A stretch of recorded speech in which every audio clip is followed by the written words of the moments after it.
নমস্কার বন্ধুরা, আজকে আমরা এমএস এক্সেল এর একটা ছোট্ট ফরম্যাটিং ফিচার জেনে নেব, যার নাম ফ্ল্যাশ ফিল। তার সাথে সাথে আমরা টেক্সট বিফোর আর টেক্সট আফটার এই দুটো ফর্মুলার ব্যবহার ও দেখে নেব। আমরা এক্সেল শিটটায় ফিরে এলাম। এক্সেল শিটে কতগুলো নাম লেখা আছে, আমরা এখানে ফার্স্ট নেম আর লাস্ট নেম লিখব। কি করবেন আপনি? হয় এখান থেকে মুস্তাক, মুস্তাক আহমেদ এরকম লিখতেও পারেন, অথবা আপনি কি করতে পারেন, এখানে আপনি এটাকে পুরোটাকে কপি করে এখানে পেস্ট করে তারপর ডেটাতে গিয়ে টেক্সট টু কলমে গিয়ে ডিলিমিটেড করে স্পেস বার রে ডিলিমিটেড করে দিয়ে ফিনিশ করতে পারেন। তা প্রথম দুটো প্রসেসই খুব লেন্দি। আমি আরেকটা ছোট প্রসেস দেখাচ্ছি।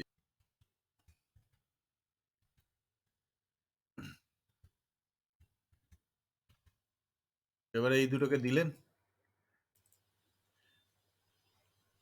নিচে এটাতে ফ্ল্যাশ ফিল চলে এসছে সবার নাম। একইভাবে আহমেদে ক্লিক করলেন, ডাবল ক্লিক, এইখানে ক্লিক করলেন, ফ্ল্যাশ ফিল চলে এসছে সবার নাম। আশা করি ভালো লাগলো এই টিক্সটা। এটা 365-এই আছে। এবারে আমি ধরা যাক কয়েকটা নাম এখানে নিয়ে নিলাম ওপর থেকে। এই নামের একটা করে মিডিল নেম যোগ করব। ধরা যাক মুস্তাক হুসেন আহমেদ, অম্বরীশ কুমার লাহিড়ী, বা সুনীল তরুণ ছেত্রী, বা নয়না কুমারী দাস। এবারে ধরা যাক এইবারে আমাকে মিডিল নেম, ফার্স্ট নেম আর লাস্ট নেম তিনটেই লিখতে হবে। ফার্স্ট নেম লাস্ট নেমের সঙ্গে আমাকে এখানে মিডিল নেম দিয়ে দিলাম। তো আমরা এটাকে কি করে করব দেখা যাক। প্রথমে ফার্স্ট নেম ওরকম ভাবেও নিতে পারেন, বা এখানে আমি আর একটা ফর্মুলা ইউজ করছি, সেম ফর্মুলাটা আমি সবার জন্য ইউজ করব। টেক্সট বিফোর, টেক্সট বিফোর কি? এই টেক্সটটা, এর ডিলিমিটার কি? ওই সেম ডিলিমিটেশন। ডিলিমিটার কি? স্পেস, একটা double inverted comma, space, double inverted comma, enter. হয়ে গেল।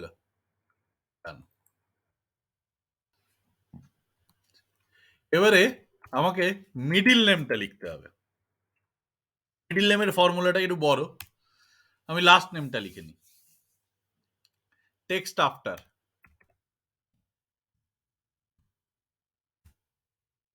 টেক্সট ওই সেম কমা, ডিলিমিটার, স্পেস, হুসেন আহমেদ ফার্স্টের পরে আসছে। এইবারে আমাকে এখান থেকে হুসেনটাকে বাদ দিতে হবে। কি করে করব দেখা যাক। হুসেনটাকে বাদ দেওয়ার জন্য ডিলিমিটারের পরে কি আছে আমার এখানে? Instance number. ইনস্টেন্স নাম্বার আমি -1 করে দিলাম। দেখুন আহমেদ চলে আসছে।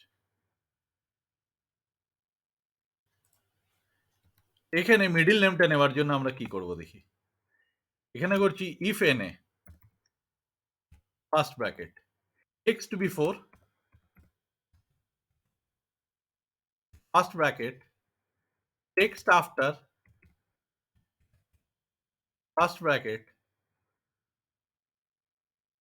নাম কমা ডিলিমিটার স্পেস অবশ্যই ফার্স্ট ব্র্যাকেট ক্লোজ কমা আবার একটা ডিলিমিটার, মানে এটা হচ্ছে আমার টেক্সট বিফোর ডিলিমিটার, ওই space bracket close comma and if any nothing 0। কি করে হলো? এটা কি করে হলো জানতে আমরা প্রথমে টেক্সট বিফোর আর টেক্সট আফটার এই দুটোর ব্যাপারটা আরেকটু ডিটেলে জেনে নিই। টেক্সট বিফোর আর টেক্সট আফটার,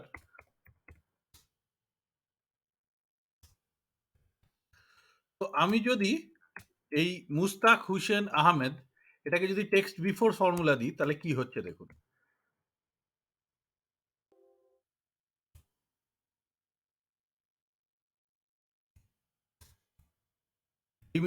ডিলিমিটার অলওয়েজ স্পেস, মানে হচ্ছে আমি বলছি যে স্পেসের আগে লেখাটা দেখাও।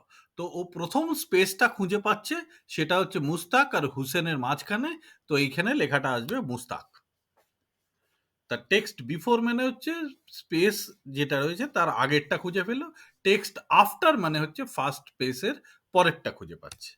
তার মানে এখানে যদি আমি টেক্সট আফটার লিখি তাহলে এ ওই একইভাবে মুস্তাক হোসেন আহমেদের পরে গিয়ে আমি যদি ডিলিমিটার ওই রকম একইভাবে স্পেস দিলাম ডাবল ইনভাইটেড কমার মধ্যে, তাহলে হুসেন আর আহমেদ খুঁজে পেল।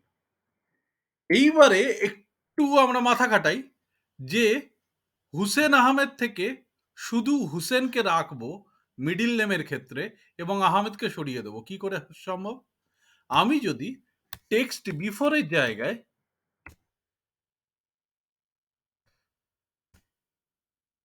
এই হুসেন আহমেদটা লিখে এখানে যদি আমি স্পেস দিয়ে দিই তাহলে কি হবে? শুধু হুসেনটা থাকবে। তাহলে আমাকে প্রথমে হুসেন আহমেদ বার করে সেখান থেকে হুসেন বার করলাম। এইবারে আপনারা বলুন এখানে আমি ইফ এনে দিয়েছি কেন? আপনারা একটা জিনিস আমার ভিডিওতে লক্ষ্য করেছিলেন, এইখানে আমার এখানে এনে আসছিল এবং এখানে ভ্যালু আসছিল। আমি এ দুটোকে ডিলিট করেছিলাম। এখানে দেখুন কিছু আসছে না। তার মানে ইফ এনে দেওয়ার উদ্দেশ্য হচ্ছে যদি কিছু না থাকে তাহলে সেখানে তুমি ব্ল্যাঙ্কস দেখাও। এটা অন্য অনেকভাবে দেখানো যায়, ইফ দিয়েও দেখানো যায়। তো ইফ এনে দিয়ে দেখানো হলো। হ্যাঁ, ভ্যালু ইফ এনে। ঠিক আছে, আশা করি বন্ধুরা সমস্ত সমস্যাটা খুব ইজিলি ক্লিয়ার হয়ে গেছে। Thank you. আশা করি আপনাদের ভিডিওটি ভালো লেগেছে এবং আমি জানি এটি আপনারা আপনাদের কর্মক্ষেত্রে বা আপনাদের যে কোনো কাজে এটিকে ব্যবহার করতে পারবেন। তাই দয়া করে আমাকে আরো অনুপ্রেরণা দিন যাতে করে আমি আরো এরকম সুন্দর সুন্দর ভিডিও বানাতে পারি। চ্যানেলটি সাবস্ক্রাইব করুন, লাইক করুন ভিডিওটি এবং আরো 5 জনের কাছে ছড়িয়ে দিন এটাকে শেয়ার করে। Thank you.